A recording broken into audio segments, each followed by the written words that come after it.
என் கை மீறி போனதெல்லாம் கரத்தான் சாத்தியமே. என் கரம் தவறியே இழந்ததெல்லாம் கரம் தவறாமல் மீட்டிடுமே. என் கரம் தவறியே இழந்ததெல்லாம் கரம் தவறாமல் மீட்டிடுமே. எல்லா புகழும் எல்லா கணமும் என்னெல்லாம் சாத்தியம் செய்பவர்க்கே. எல்லா துதியும் எல்லா உயர்வும் என்னில் நிலை வரமானவர்க்கே. எனக்காய் நிற்கும் இயேசுவுக்கே, எனக்காய் பேசும் இயேசுவுக்கே. கர்த்தருக்கு பிரியமானவர்களே, இன்றைக்கும் ஏன் இந்த பாடலோடு இந்த நாள் தியானத்தை நான் ஆரம்பிக்க விரும்பினேன் என்றால், இன்றைக்கும் நம்முடைய கரத்தை மீறி எதுவெல்லாம் போய்விட்டதோ அது எல்லாம் ஆண்டவருடைய கரத்தினால் ஆகும் என்பதற்காகத்தான் அந்த பாடலோடு ஆரம்பித்தேன். ஆம், எனக்கு பிரியமானவர்களே, இந்த பாடலை கேட்டுக்கொண்டிருக்கும் போது ஆண்டவர் வேதத்திலிருந்து ஒரு சம்பவத்தை எனக்கு காண்பித்தார். அதை இன்றைக்கு உங்களோடு கூட பகிர்ந்து கொள்ள விரும்புகிறேன். லூக்கா எழுதின சுவிசேஷம் 5ஆம் அதிகாரம் 5ஆம் வசனம். அதற்கு சீமோன், ஐயரே, ராம் முழுதும் நாங்கள் பிரயாசப்பட்டும் ஒன்றும் அகப்படவில்லை, ஆகிலும் உம்முடைய வார்த்தையின்படியே வலையை போடுகிறேன் என்றார்.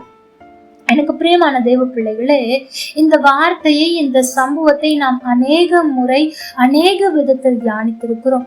இன்றைக்கும் கூட சற்று வித்தியாசமாய் தியானிக்க போகிறோம். ஆம், எனக்கு பிரியமான தேவ பிள்ளைகளே, இங்கே சீமோன் என்பவன் யார் என்றால் மீன் பிடிக்கிறவன். இரவு முழுவதும் அவன் பிரயாசப்பட்டு பார்க்கிறான், ஒரு மீன் கூட அகப்படவில்லையாம். யோசித்து பாருங்கள், எவ்வளவு பரிதாபமான நிலை பாருங்கள். ஏதோ கொஞ்சமாய் மாட்டினதென்றால் கூட பரவாயில்லை, ஒன்று கூட அகப்படவில்லை என்னும் போது எவ்வளவு பெரிய ஏமாற்றமாய் இருந்திருக்கும் பாருங்கள். அவன் பல நாட்களாக மீனவன். எங்கே என்ன மீன் கிடைக்கும் என்பது அவனுக்கு தெரியும். அந்த வலையை எங்கெங்கேயோ போட்டிருப்பான். முதலாவது அவனுடைய அனுபவத்தின்படி எங்கே மீன் அதிகம் கிடைக்கும், விலையுயர்ந்த மீன் எங்கே அதிகம் கிடைக்குமோ அங்கே வலைகளை போட்டு பார்க்கிறான். ஒன்றும் அகப்படவில்லை. பின்பு வேறு இடத்தில் இப்படி இரவு முழுவதும் அவன் அந்த கடலிலே போடாத இடம் இருந்திருக்காது என்று நான் நம்புகிறேன். அவ்வளவு பிரயாசப்படுகிறான். ஆனால் அந்த பிரயாசத்தின் பலன் ஒன்றுமே இல்லாமல் பூஜ்ஜியமாயிருக்கிறது. அவனுடைய நிலைமை எப்படி இருந்திருக்கும் பாருங்கள். காலை வேளையிலே அவன் வலைகளை அலசி இருக்கிறான். மீன் பிடித்தவனாய் அல்ல, ஒரு மீன் கூட அகப்படாதவனாய், வெறுமை நிறைந்தவனாய் அவன் அலசி கொண்டிருக்கிறான். யோசித்து பாருங்கள், இவன் அடகிலே மீனை கொண்டு வரும்போது இவனிடத்தில் தினமும் மீன்களை வாங்குகிறவர்கள் இருந்திருப்பார்கள். அப்பொழுது ஒரு மீனும் அகப்படவில்லை என்று சொன்ன போது, ஐயோ, இன்றைக்கு எங்களிப்பிலும் மண்ணை வாரி போட்டு விட்டாயே என்று அவனை தூஷித்திருக்க கூடும்.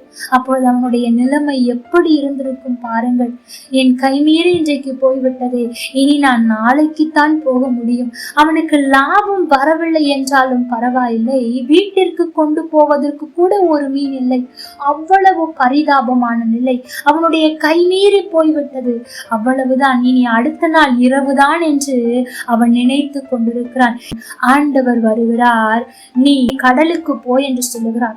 அப்பொழுது அவன் நினைத்திருப்பான், என்ன ஆண்டவரே, இரவில் தான் மீன்களை பிடிக்க முடியும், அந்த இரவிலே எனக்கு ஒரு மீன் கூட அகப்படவில்லை. இந்த காலை வேளையில் எல்லா மீன்களும் நிச்சயம் உஷாராகத்தான் இருக்கும், எப்படி மாட்டும் என்று அவனுக்குள் இருந்திருக்கும். ஆனால் ஆண்டவருடைய வார்த்தையின்படி அவன் போகிறான் பாருங்கள்.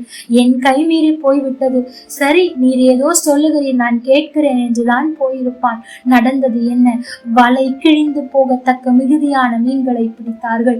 யோசித்து பாருங்கள் எனக்கு பிரியமான தேவ பிள்ளைகளே, அதே கடல்தான், அதே இடம்தான். இரவில் தான் மீன்கள் அகப்படுமானால் இரவில் மாட்டவில்லை. காலை என்பது நிச்சயம் வாய்ப்பே இல்லாத சூழ்நிலை தான், ஆனால் ஆண்டவரால் அது ஆகும். எனக்கு பிரியமான தேவ பிள்ளைகளே, இன்றைக்கும் உங்களுடைய கை மீறி போய்விட்டதென்று எதையெல்லாம் நினைக்கிறீர்களோ அந்த காரியத்தில் முழுமையான ஆசீர்வாதத்தை கொடுக்க வல்லமையுள்ளவர் உங்களோடு கூடத்தான் இருக்கிறார். ஒன்றை புரிந்து கொள்ளுங்கள், உங்கள் கையில் இருக்கிற வரைக்கும் உங்களுடைய நிலைமை எப்படி இருக்கும் தெரியுமா? நான் இதை பார்த்து கொள்வேன், என்னால் இதை சமாளிக்க முடியும், இந்த வியாதி தானே, நான் இதை பார்த்து கொள்வேன், மாத்திரையினால் பார்த்து கொள்வேன் என்று நினைத்திருப்பீர்கள். இந்த கடன் பிரச்சனை தானே, நான் பார்த்து கொள்வேன், நான் இவ்வளவு சம்பாதிக்கிறேன், மாதம் இவ்வளவு கொடுத்தால் அதை அடைத்து விடுவேன் என்று நீங்கள் யோசித்துக் கொண்டிருப்பீர்கள்.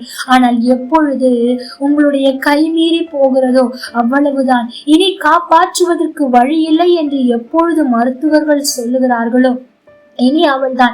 இந்த நாட்களுக்குள் உன் கடனை செலுத்தாவிட்டால் உன் வீட்டில் உள்ள பொருளை கொண்டு போய் விடுவோம் என்று எப்பொழுது இப்படிப்பட்ட காரியங்கள் வருகிறதோ ஒன்றை புரிந்து கொள்ளுங்கள் எனக்கு பிரியமான தேவ பிள்ளைகளே, உங்கள் கை மீறி போய்விட்டது உண்மைதான். அப்படி என்றால் அர்த்தம் என்ன தெரியுமா? அதை ஆண்டவர் டேக் ஓவர் பண்ண போகிறார் என்ற அர்த்தம். ஆகவே நீங்கள் சோர்ந்து போகாதிருங்கள். அன்றைக்கு சீமோன் நினைத்திருந்தான், என் கை மீறி போய்விட்டது அவ்வளவுதான் என்று. ஆனால் ஆண்டவர் டேக் ஓவர் பண்ணார். காலை என்பது மீன் பிடிக்க சாத்தியமே இல்லாத ஒன்று. ஆண்டவர் அதை நடத்தி காண்பித்தார். அதுவும் ஒரு மீன் அல்ல, ஏதோ கொஞ்சம் மீன் அல்ல, வலை கிழிந்து போகத்தக்க மிகுதியான மீன்களை பிடித்தார்கள். எனக்கு பிரியமான தேவ பிள்ளைகளை, அதற்கு பின்பு அங்கே பேச்சு யாருடையதா இருந்திருக்கும் என்றால் சீமோனுடையதா இருந்திருக்கும். இரவு போனான், ஒரு மீன் கூட அகப்படவில்லை, காலையில் போய் இவ்வளவை பிடித்து கொண்டு வந்து விட்டான் என்று மற்றவர்கள் பேசும்படியாக ஆண்டவர் வைத்திருப்பார். எனக்கு பிரியமான தேவ பிள்ளைகளே, இன்றைக்கு நீங்களும் நான் எவ்வளவோ முயற்சி செய்து விட்டேன், ஆனால் ஒன்றும் நடக்கவில்லையே, என் கை மீறி போய்விட்டதே என்று நினைத்து கொண்டிருக்கிறீர்களா? நான் உங்களுக்கு ஒரு சந்தோஷமான செய்தியை சொல்லவிருக்கிறேன். உங்கள் கை மீறி போய்விட்டது உண்மைதான். ஆண்டவர் அதை டேக் ஓவர் பண்ணி கொண்டார். அவர் உங்களை கைவிட போவதே கிடையாது.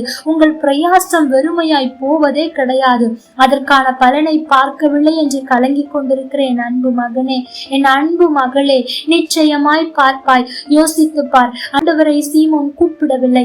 யாரோ ஒருத்தர் கரையில் கவலையோடு வலைகளை அலசி கொண்டிருக்கிறாரே என்று சொல்லி ஆண்டவர் போய் கிழிந்து போகத்தக்க மிகுதியான மீன்களை கொடுப்பார் என்று சொன்னார்.